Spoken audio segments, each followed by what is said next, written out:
feels very weird to be filming the first video of what I hope is many during this pregnancy. We've obviously spoken about it on the podcast. It just feels weird to be sat in front of a camera talking about it. It's something different when it's just a microphone. And usually, obviously, I have Kiwi next to me. But I'm here solo making these videos. Like I say, I hope this is the first of many. I've got so much to talk about. I am currently 18 weeks pregnant. Today, actually. As I'm filming this, I turned 18 weeks pregnant today. But I thought the best place to start in terms of talking about this pregnancy is going right back to the beginning and doing like a first trimester recap and sharing any tips that I found along the way. It's such a weird experience because you hear, or maybe you don't, you hear so many people around you talking about pregnancy and, oh, when you're pregnant you'll do this, when you're pregnant you'll do this. But as soon as you find out you're pregnant, all of that goes out the window.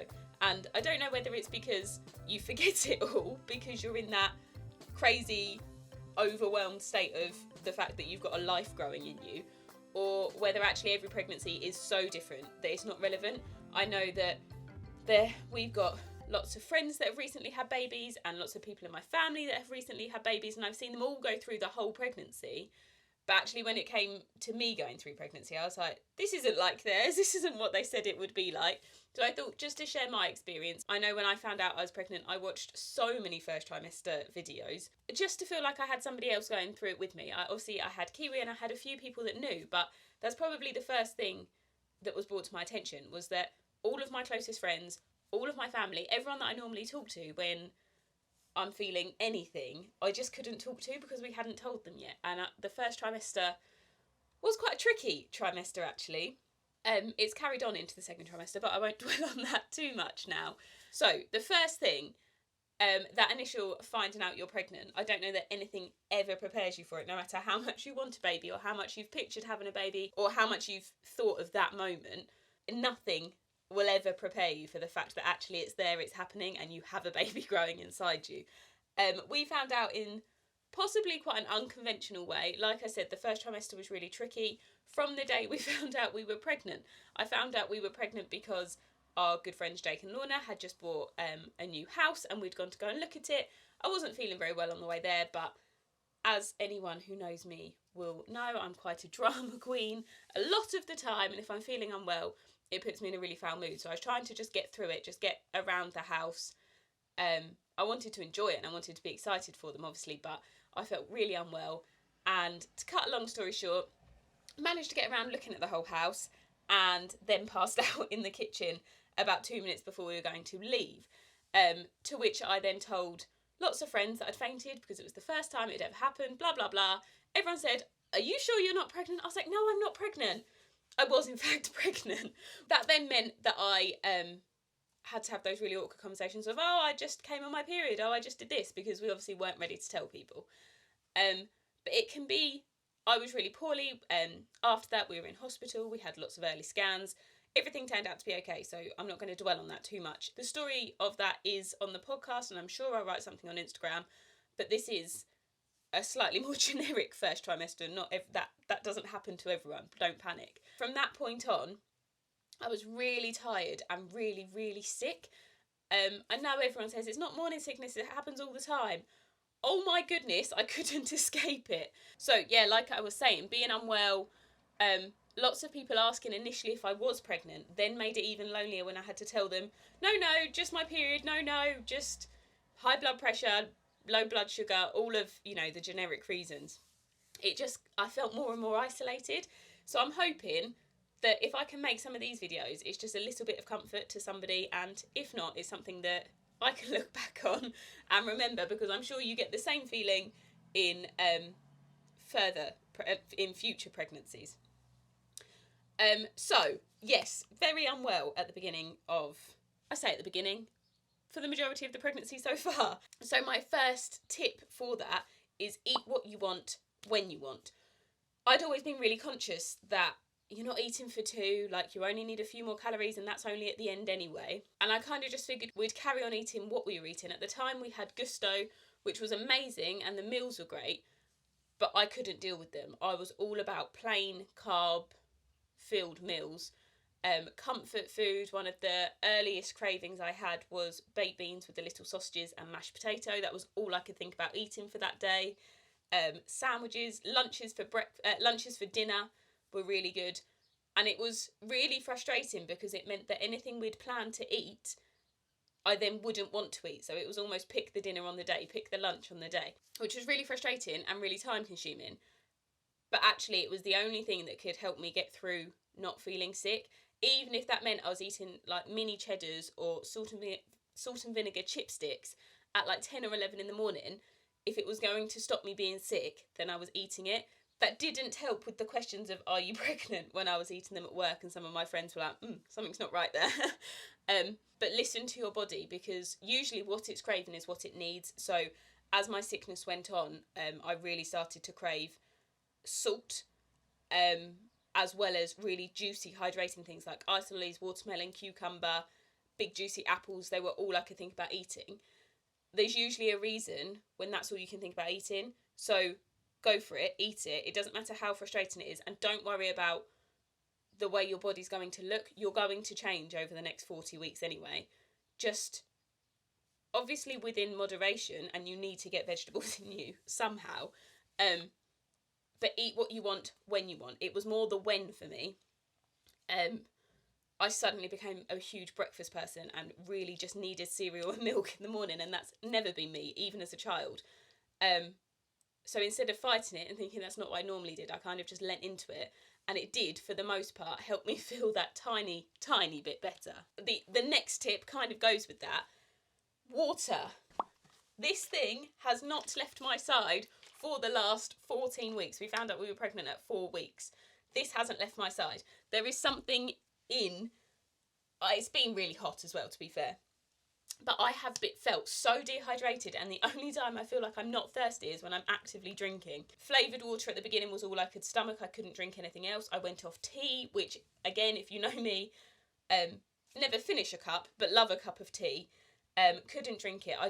Because I was really struggling and feeling really sick, I had got really dehydrated and it wasn't helping. So I just filled this up and made sure that I was drinking, at least one of these a day, ideally 2. Keeping it cold, refilling it if it wasn't cold, because cold water was just quenching everything. But if you are throwing up, you need to ideally have something to throw up. There's nothing worse than when it's the bile and the acid. It just makes you feel horrendous.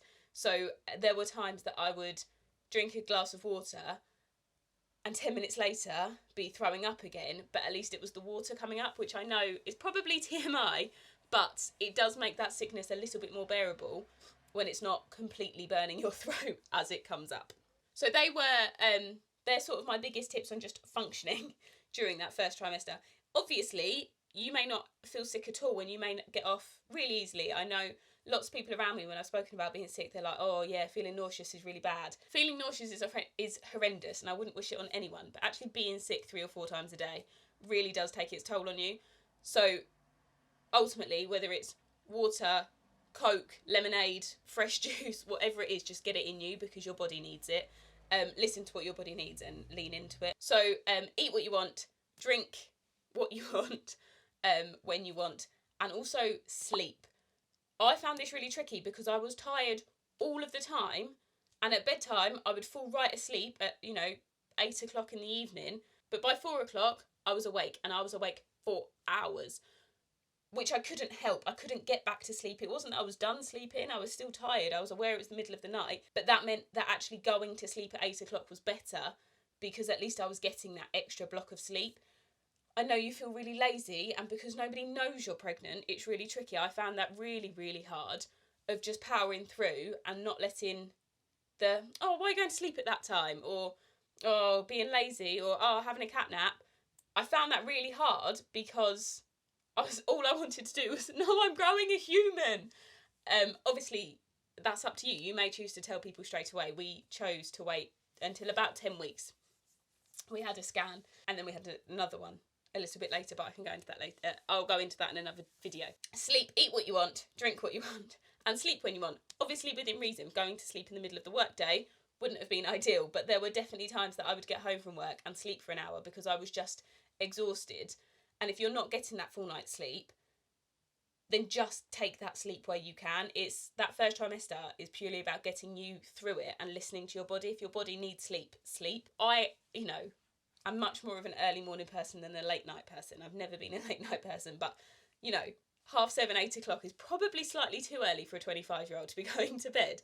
But it worked, and it also meant that the sickness was over earlier. If I just went to sleep, then I wasn't feeling sick, which again was a bonus. And then I would be okay if I woke up at 4 a.m. I wouldn't feel sick then. So it's just another escape of being conscious and not sick. So they're kind of my tips, thinking back to the first trimester, of how I physically got through it, because it is really, really tricky and all-consuming, and can be really lonely, especially when you're feeling really rubbish and all you want to do is just, go and find somebody to talk to, go and not sit around a table with lots of food, not be around everyone talking about food that's just making you want to vomit there and then. But I kind of split that first trimester into two categories of the physical, getting through it. It really took its toll on my body, but also the mental side of it. If this is your first pregnancy like mine, you've never done it before, and like I said earlier, everyone tells you everything about their pregnancy, but yours won't be anything like theirs. It will be completely different because your circumstances will obviously be different. So there are 3 things that really got me through the first trimester. Not only is it lonely if you haven't told anyone, you also don't have any medical people to lean on. You don't have a midwife until week 8 or 9. And if you find out early, those 4 weeks are really, really long. We had our booking in appointment with our midwife at 9 weeks, and we'd had the early pregnancy help, but we weren't linked with them. There was no support or guidance really. It was just very medical and very clinical. And it can be really scary because all of these things are happening, like I said, with your body, and you actually don't know what's happening. 12 weeks can be a really, really long time. We did have early scans and we did have a private scan. And our first NHS scan was actually at 10 weeks, which meant we got another one. But even in those, random days, your 4 o'clock in the morning thoughts, whatever it is, it can be really scary and really lonely from like a patient point of view. It was the first time that I've ever gone through this. Everyone's experiences are different in terms of finding out, in terms of age, in terms of planning, in terms of symptoms. So it's probably quite a controversial tip, but I used Google a lot. I read, your typical pregnancy books. I went through 2 or 3 of those in the first trimester. I whizzed through them because I just didn't want to be unaware when the pregnancy properly kicked in. But you're not showing. You have some really horrible symptoms like heartburn kicked in, not sleeping, being dehydrated, having weird cravings, feeling sick, all of the above. I did use Google, but I also set limits, Don't look at websites that you've never seen before. Look at the trusted charities. Instagram's a really great place to find those trusted charities, like Tommy's was really helpful. The NHS website was really helpful. I didn't go looking on posts that were written by other mums, and I know that sounds really harsh considering I'm sitting here giving those tips. But in terms of advice on what to do if you were feeling a certain way, or advice on what you should or shouldn't be doing, tips by other mums written on mum forums are always going to send you into overdrive because like I've said multiple times, everyone's experience is different. I looked for professional advice from midwives, from doctors, from people that have properly trained in it. And even then, it's only advice from the internet. I didn't take it as gospel. If there was something, then I would have called the early pregnancy unit or made contact with the midwife service. So use Google. It does often put your mind at rest because the first thing you find is, oh, you're just overreacting because you're pregnant, which is really hard to hear at times. I had a lot of cramping and a lot of pain, and actually it was the lady at the private scan place that explained what that pain was. But upon Googling it further, cramping in the first trimester is really normal. Your first thought, and what's drilled into us in society, is that cramping is a really bad thing and any sort of pain, but your body is changing from the inside out when you're pregnant, and I just had to remember that and drill that into me, that my body is changing, it's going to hurt. I had growing pains when I was a child, I'm going to have growing pains now, and that's not necessarily meaning you're going to spring a bump overnight, but things on the inside are changing and things are having to move because your uterus has never been used this way before. So just Google, but have your limits, know what it is you're looking for and know where you're going to look to find it. And if you can't find it, don't panic. The books are also really helpful because they have to be, for the most part, checked by professionals. That you can't just write a book and put it out as an advice for pregnant people. And on that, cut yourself some slack. I remember thinking, am I taking the right medication? Am I doing this? Am I doing that? The chances are yes, because you're Googling everything, but also this is your first time doing it. There is nothing else in the world that is as important as growing a baby. And any other job that is, you get years and years of training. You don't get years of training on how to do this. One day it just happens. And it doesn't matter how prepared you are. You cannot be prepared until you know what you're going to go through. So, like the pain, I did ask for help. I went to the hospital and said, this doesn't feel right. And it was a really scary time. And I was so scared that I was doing something wrong. I wasn't. My body was just changing. That's just how my body coped. When I was being sick, it's so easy to blame yourself. Oh, I'm not eating enough. I'm not doing this. I'm not doing that. No, that's just your body changing. So don't put the pressure on yourself. Cut yourself some slack. You're literally working miracles by growing a baby. And I just had to keep reminding myself that, I haven't done the dishes today. Well, I'm really tired because I'm growing a baby. They can wait. There is no point exhausting yourself over something that doesn't matter now. I did ask for help. I asked my mum, I asked my husband, and I had to start leaning on people, which wasn't something I was very good at before. I just try and plough on and do it. My mum came and did my washing because even just lifting a wash basket, I was so tired and in so much pain because of what my body was doing that actually I'd always thought, it's just third trimester. It's just as you're getting ready to have a baby that you can't do those things. Arguably, it's the first trimester as well. That everyone says first trimester, third trimester really tricky. Second trimester, the enjoyable bit of pregnancy. Don't put the pressure on yourself to do everything in that first trimester. You've got so much going through your head and you're processing so much that actually just focusing on you and your baby is completely fine. And the final thing links back kind of full circle to eat what you want when you want. I really struggled with the fact that my body was changing and I wasn't eating healthily. I wasn't a great eater before I was pregnant. I didn't have a great relationship with food or meals in general. Was very body conscious and took a lot of pride in how I looked and what I wore. That's not to say that I was, the biggest fashionista on earth or had the best fashion sense, but I just always wanted to feel comfortable in the way I looked. And that first trimester is really tricky because the chances are, not very many people know, you don't have a bump, but you are bloated beyond belief and you can just feel really uncomfortable. I ordered loads of maternity stuff really early because I didn't want to have to feel too big for my clothes. But on that, I think at about week 7, I started to pack up my clothes that didn't fit. So my really skinny jeans, they all just went to one side. They came out of my drawers. They weren't in rotation anymore because there's nothing worse than putting on something and it not fitting. And it's really hard because it's a really selfish thing. And actually the fact it doesn't fit is great because it means your body's changing and you're growing a baby. But seeing all of my pre-pregnancy clothes was just that reminder that they didn't fit and I didn't have any clothes. So they're all now.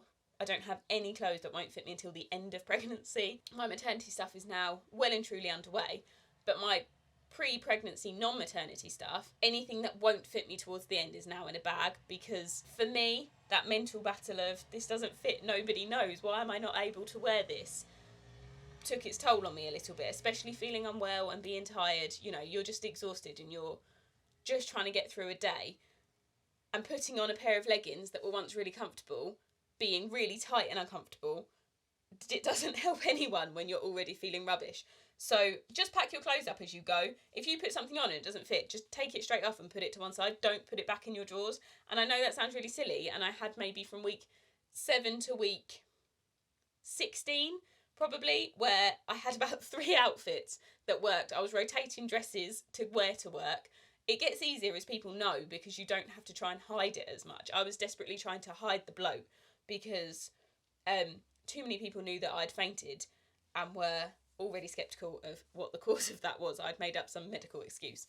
But pack them up, make them disappear. I haven't thrown them away. I've got every intention of wearing them again towards the end of pregnancy, but I didn't want to stretch them either. This t-shirt is non-maternity and it's getting tighter. If it stretches, then I don't care. It's just a t-shirt. But your favourite pieces of clothing that fit you, save them. You may never fit into them again, and that's completely fine. There's a bridge to cross there and then. But actually, in that moment, I'm growing a baby and I need to just remember that and take the pressure off myself there as well. Again, cutting myself some slack that if I'm going to live on carbs, my jeans won't fit me as well. I will be really bloated. But if I'm living on carbs and throwing up a little bit less, that's a positive. My jeans don't matter. So just pack your clothes up. So they are my 6 tips to get through the first trimester, and kind of touching on what the first trimester has been like for me. In 3 words, it's been sick, it's been overwhelming, but it's also been the most exciting thing in the world, because when you have that realisation just at random points in the day of I am growing a baby, there is nothing quite like it. It's also the scariest 12 weeks of your life, because like I say, you don't have that medical support. Now I've got my midwife's number and I can text her about anything and I know I'll get a reply. I can call the doctors and tell them anything. But that waiting for your community midwife to contact you and knowing you've got that port of call was really, really hard, but it's worth it. But find a few people that you feel comfortable talking to. Like I say, we started telling people from 10 weeks. I told one of my best friends at 10 weeks, and that just made it easier because we worked together, and I could go to her when I was feeling really unwell and just have someone that understood what was going on and why I was feeling that way. But also you may not feel comfortable doing that. So hopefully this video brings you some comfort. Like I say, it's fingers crossed the first of many. I've got some more videos planned to talk about and discuss and share things, and obviously as we go through the rest of pregnancy, I'm sure there'll be a 2nd trimester recap and a 3rd trimester recap. I'm thinking of doing a video on preparing for scans. We've had quite a few scans at this point, and they are simultaneously the best and scariest thing that you go through in pregnancy. Let us know if there is anything or any questions or whatever, and hopefully I will see you in another video soon.